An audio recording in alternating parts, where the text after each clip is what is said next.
turn it off at this time, or put it on silent so that we do not have disruptions. We are going back into the 1800s, and there were no such things as cell phones back then, so I like to stay with the theme of the play. The production we are about to see tonight was a labor of love that was, I think we're looking at like over 1,200 hours of time put in amongst these students and myself and our beautiful tech back there. It is something that we have worked incredibly hard on, and our students are very proud to show you tonight.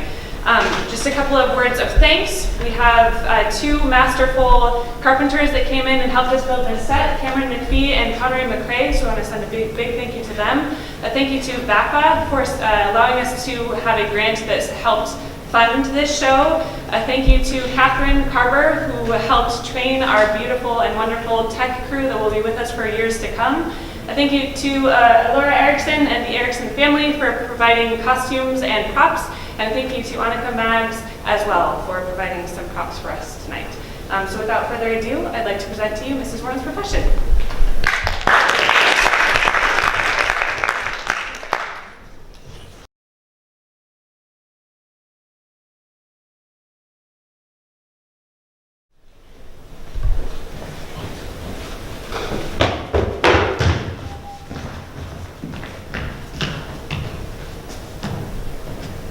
Pardon. Can you direct me to Hindhead View, Mrs. Allison's? This is Mrs. Allison's. Indeed. Perhaps, may I ask, are you Miss Vivie Warren? Yes. I'm afraid I appear intrusive. My name is Praed. Oh, Praed, don't let us disturb you. Glad to see you here, Mr. Praed. This is very kind of you indeed, Miss Warren. Has your mother arrived? Is she coming? Didn't you expect us? No. Now, goodness me, I hope I've not mistaken the day. That'd be just like me, you know. Well, your mother arranged that she was to come down from London and that I was to come over from Horsham to be introduced to you. Did she?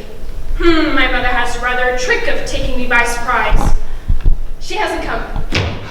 I'm really very sorry. It's not your fault, Mr. Praed, is it? And I am very glad you've come. You are the only one of my mother's friends I've ever asked her to bring to see me. Oh, well, this is really very kind of you indeed, Miss Warren. Will you come indoors, or would you rather sit out here and talk? Well, hadn't we better go to the station to meet your mother? Why? She knows the way. I suppose she does. Do you know you are just like what I expected? I hope you are disposed to be friends with me. Oh, no, this is really very good of you, Miss Warren. Dear me. I'm so glad your mother hasn't spoiled you. How? Well, in making you too conventional. I always thought your mother would strain her authority to make you very conventional. I'm so glad to see that she hasn't. Oh, have I been behaving unconventionally? Oh, no, oh dear, no. At least not conventionally, unconventionally. You understand. But it was so kind of you to say you were disposed to be friends with me. You modern young ladies are splendid. Perfectly splendid! Now, when I was your age, young men and women were afraid of each other. There was no good fellowship, nothing real. Always saying no when you in fact meant yes. Yes, I imagine there must have been a frightful waste of time, especially women's time. Oh, well, a waste of life, a waste of everything. But things are improving. Did you know I've been in a positive state of excitement about meeting you since your magnificent achievements at Cambridge? It doesn't pay. I wouldn't do it again for the same money. The same money? Yes. 50 pounds. Perhaps you don't know how it was. 200 pounds would have been near the mark. Lord bless me. That's a very practical way of looking at it. Did you expect to find me an unpractical person? Well, but surely it's practical to consider not only the honors that these cost, but also the culture that they bring. Culture? My dear Mr. Praed, do you know what the mathematical tripos means? It means grind from 6 to 8 hours a day on mathematics and nothing but mathematics. I can make calculations for engineers, electricians, insurance companies, and so on, but I know nothing about engineering or electricity. I'm a more ignorant barbarian than anyone could possibly be who hadn't gone in for the tripos. What a monstrous, wicked rascally system. I knew it. I felt it at once that it meant destroying all that makes one woman, beautiful. Oh, I don't object to it on that score in the least.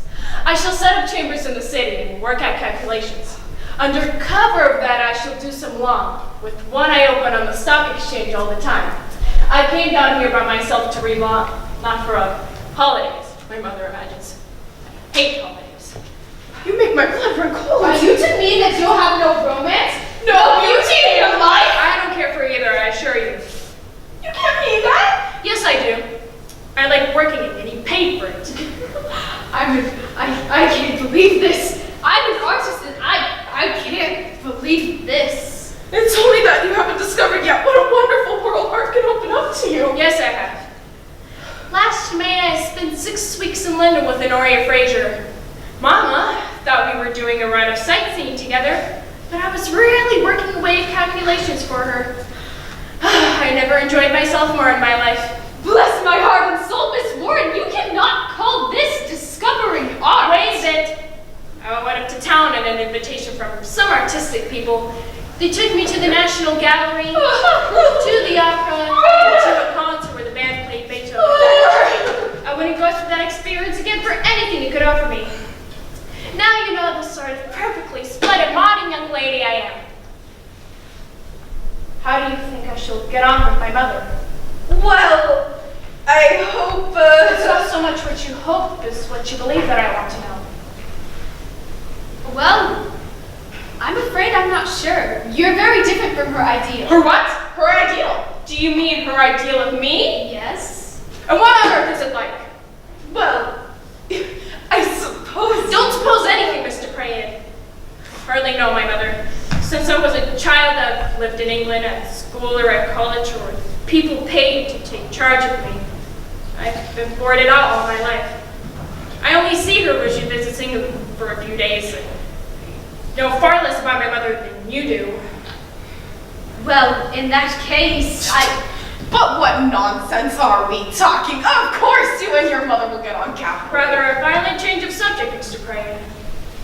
Why won't my mother's life bear being talked about? Oh, don't worry about it. You and your mother will have plenty of time talking about it when she arrives. No, she won't talk about it either. I expect there will be a battle royale when my mother hears of my Chancery Lane project. yes, well, I'm afraid there will be. Your mother's not to be trifled with when she is angry. You can't frighten me, Mr. Praed. And that month at Chancery Lane, I had opportunities of taking the measure of one or two women very like my mother. Okay, How do, Mater? Mr. Praed has been here this half hour, waiting for you. Well, if you've been waiting, Praed, it's your own fault. I thought you had the gumption to know I'd be going by the 3:10 train. Vivie, put your hat on here. You'll get sunburned. Oh, I forgot to introduce you. Sir George Crofts, my little Vivie. I shook hands with a young lady who had known by reputation very long as the daughter of one of my eldest friends. If you like. Shall we get a couple more chairs? Well, George, what do you think of her? She has a powerful fist. Did you shake hands with her, Praed? Yes? Don't pass up presently. I hope so. Let Sir George help you with the chair. Here you are. Tea, what did you? Oh, I'm dying for a drop to drink. I'll see about it. Just look at him, Sheradin. He looks cheerful, don't he? He's been worrying my life out these 3 years to have that little girl of mine shown to him. My dear pity. You know, I have to notice things that escape you. And though you don't admit it, often you say that you ought to have taken my advice when you could. Well, what do you notice now? Only that Vivie is a grown woman. Pray, Kitty, treat her with every respect. Respect? Treat my own daughter with respect. What next, pray? Mother, will you come to my room before tea? Yes, dearie. Don't be cross, Patty.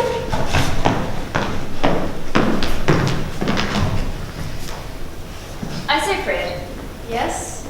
I want to ask you a rather particular question. Certainly. Look here, did Kitty ever tell you who that girl's father is? No? Have you any suspicion of who it might be? None. Well, I know, of course, that you perhaps I feel bound not to tell if she had said anything to you, but it's very awkward to be uncertain.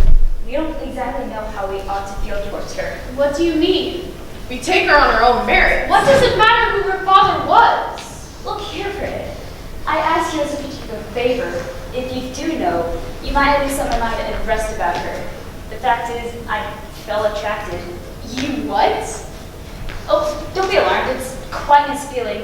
Well, that's what puzzles me about it. Like, for all I know, I might be her father. You? Impossible. Then you know for certain that I'm not? Not really, Crofts. I know any more than you. But really, Crofts, oh no, there's not the least resemblance. Well, then I suppose she's not your daughter, is she? Crofts, really? No offense, Praed. Oh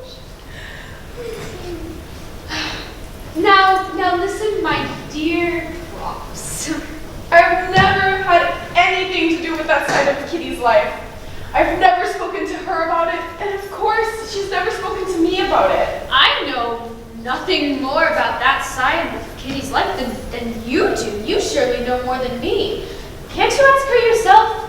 Well, I have asked her, but she's so determined to keep the child all to herself that she would deny it ever had a father she could. Well, as you are at all events old enough to be her father, I don't mind agreeing that we both regard Miss Vivie in a parental way. A young girl we are bound to help and protect. What do you say? I'm Ready, Giard. She's calling us, so. Hello, Praed. Why, Frankie Gardner. What on earth are you doing here? Staying with my father. He's rector here. I'm living with my people this autumn for the sake of economy. Things came to a crisis in July. Father had to pay my debts. Do you know the people here? Yes, I know Miss Warren. What? You know Vivie? Isn't she a jolly girl? I'm so glad she knows you. You're just the sort of fellow she ought to know. I'm an old friend of her mother, Mrs. Warren, oh gosh, Mrs. Warren. She brought me over to make her daughter's acquaintance. The mother, is she here? Yes, inside at tea. Brady, the tea will be cold. In a minute, Miss Warren. I have a friend here. A what? A friend. And will you take the invitation? Is that Vivie's mother? Yes. By Jove, what a lark! Do you think she'll like me? I'm sure you'll make yourself as acquainted as ever. Come in. Let's stop it. I want to take you into my confidence. Pray don't. You say you've only just met Vivie for the first time? Yes. Then you can have no idea what a girl she is. Such cleverness and her character. Oh, my eye, Praed. And, need I add, she loves me. Frankie. Hello. Look here, Praed. You'd better go to tea. I'll join you directly. Very good. Well, miss, who are your friends here, if I may ask? It's all right. It's Miss Warren's place. Ah, I've not seen her at church since she came. Of course not. She's a mathematician. Ever so intellectual. Took a higher degree than you did. So why should she go to hear you preach? Don't be disrespectful, miss. It don't matter. Nobody hears us. Come in. I want to introduce you to her. Do you remember the advice you gave me last July, Governor? Yes, I advise you to conquer your idleness and flippancy, and to work your way to an honorable profession and live on it, and not upon me. No. That's what you thought of afterwards. What you really said was that since I had neither brains nor money, that I should turn my good looks into account by marrying someone with both. Well, look here. Miss Warren has brains. You can't deny that. Brains are not everything. Of course not. There's the money. I was not speaking of money, miss. I was speaking of higher things. Social position, for instance. I don't care a rap about that. But I do, miss. Well, nobody wants you to marry her. Anyhow, she seems to have as much money as she wants. I greatly doubt whether she'll have as much money as you will want. Oh, come. I live ever so quietly. I don't bet much. And I never go regularly to the razzle-dazzle as you did when you were my age. Silence! Why, you told me yourself you once offered her 50 pounds for the legs you got to run. Frankie, for heaven's sake.